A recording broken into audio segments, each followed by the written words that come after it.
Hello friends, once again I welcome you all to my YouTube channel. I am Dr. Jigar Shah, Associate Professor in Chemistry at CUSA Science College. Today I am going to teach you inorganic qualitative analysis. Generally, inorganic substance given in the laboratory is ionic in nature and it produces positive and negative ion when it dissolves in water or hydrochloric acid. And this positive and negative ion can be found out when we perform certain characteristic test of that compound or that substance. We can find out that positive and negative radical. We can also find out molecular formula of that compound. This type of analysis is known as inorganic qualitative analysis. Generally, inorganic qualitative analysis can be classified into four different methods.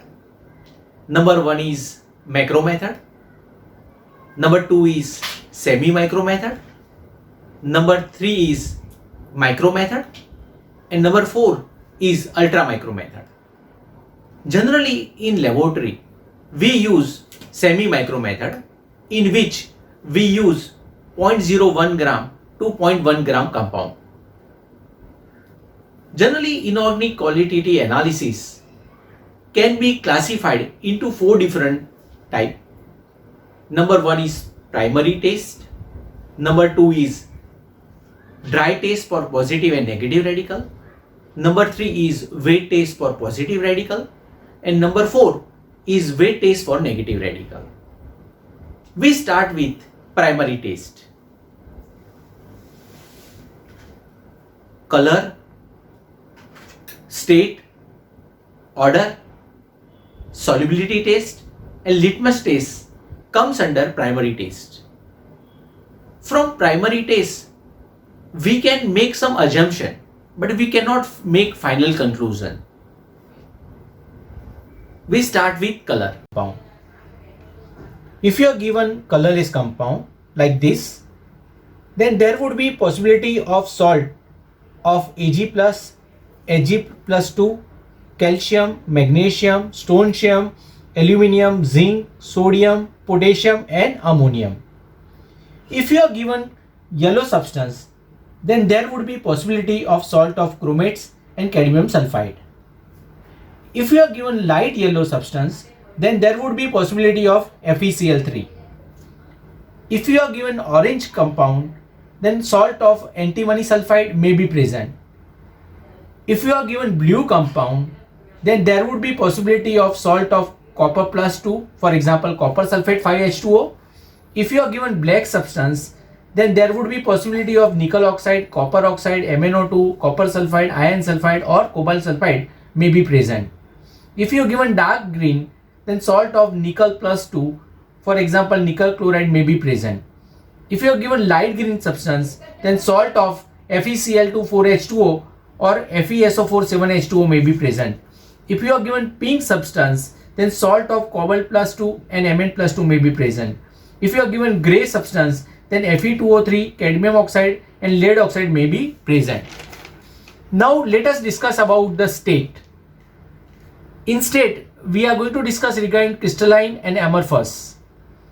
Crystalline means when one touch the substance like this, when we touch the substance like this and feel like salt, it is called crystalline.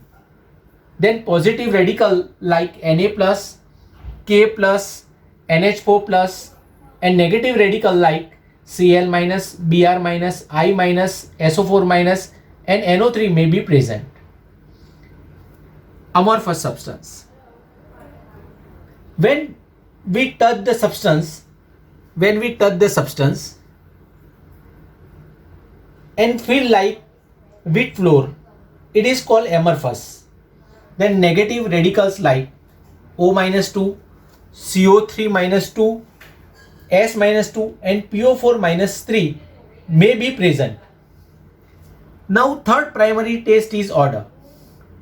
If we take smell of substance and if it is smell like ammonia, then salt of ammonia is present. For example, ammonium hydroxide, ammonium carbonate, I would like to give you some hint.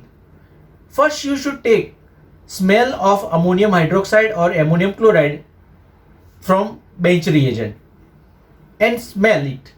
If you get same smell from your compound, then salt of ammonia is present.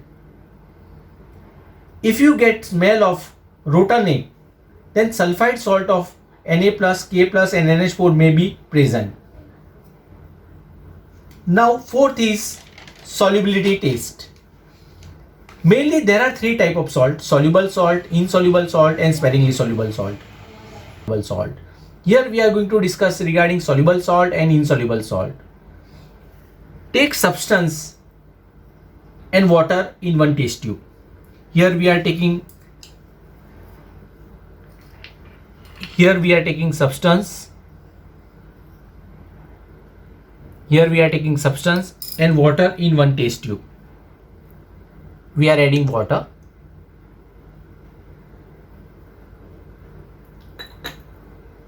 If it is shaken well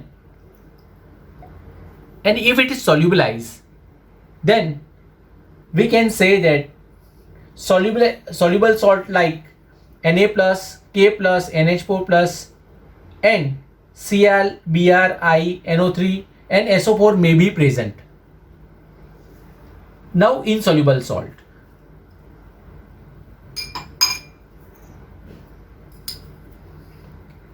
When we take substance in one test tube,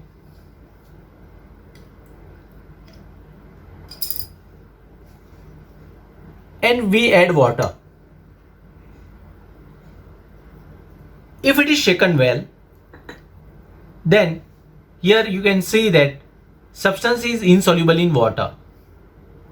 So precipitates get deposited at the bottom. So here we can say that substance is insoluble.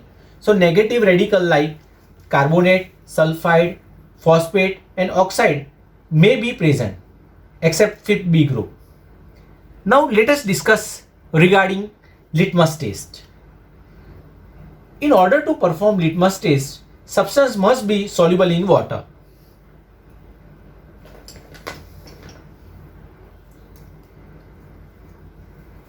If blue litmus, this is blue litmus and this is red litmus.